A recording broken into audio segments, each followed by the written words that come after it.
Hello friends, welcome back to Analyzing Stock Market. So today we'll be talking about Euro USD pair and we'll do the Forex analysis for 4th to 8th May 2026. So let's go straight to a chart. So first let's see what happened in Euro USD on Friday. So as you can see on Friday 0.11% negative move, 1.17179 was the closing on Friday. So here now I'll be talking about what is going to happen in coming week.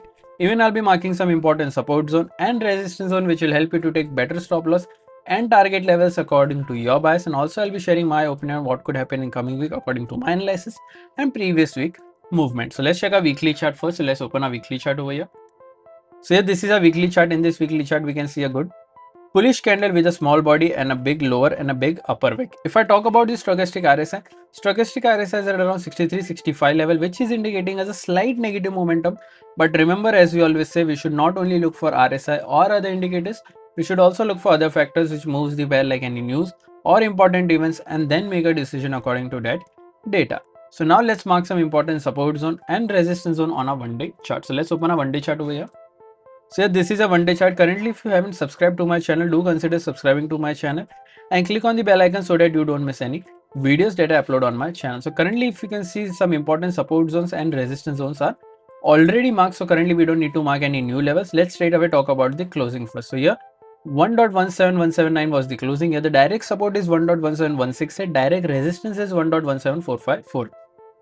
After direct support, there is a support of 1.16827 and then 1.16457. After direct resistance, there is a resistance of 1.17670 and then 1.17882. So these are two important support zones and resistance zone which will help you to take better stop loss and target levels according to your bias for this week. If you're from India and thinking that how can I trade Forex market from India, then I've already shared prop firm links in the description where you can open your account from there and get funded.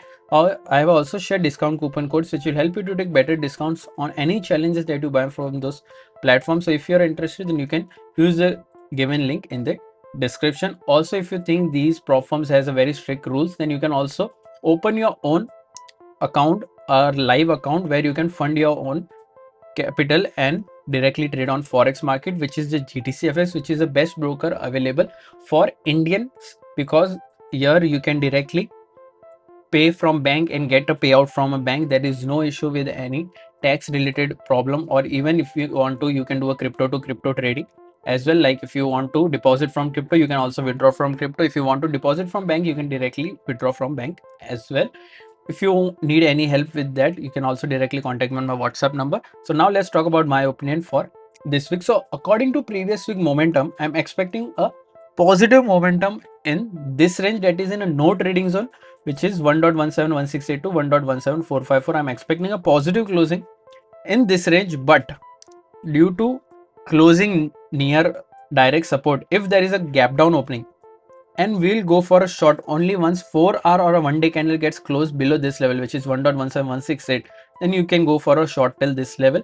But if there is no closing, or there is a gap up opening or a flat opening, then we will wait for any breaches below direct support or above direct resistance. If the direct resistance gets breached with a 4-hour one-day candle closing, then you can go for a long till this level. Even you can go for a long till this level as well. Overall, my expectations are a bit positive, but in no trading zone, which is in this range. What are your expectations? Do let me in the comment section. If you did like my analysis, then don't forget to like, share and subscribe to my channel. Thank you.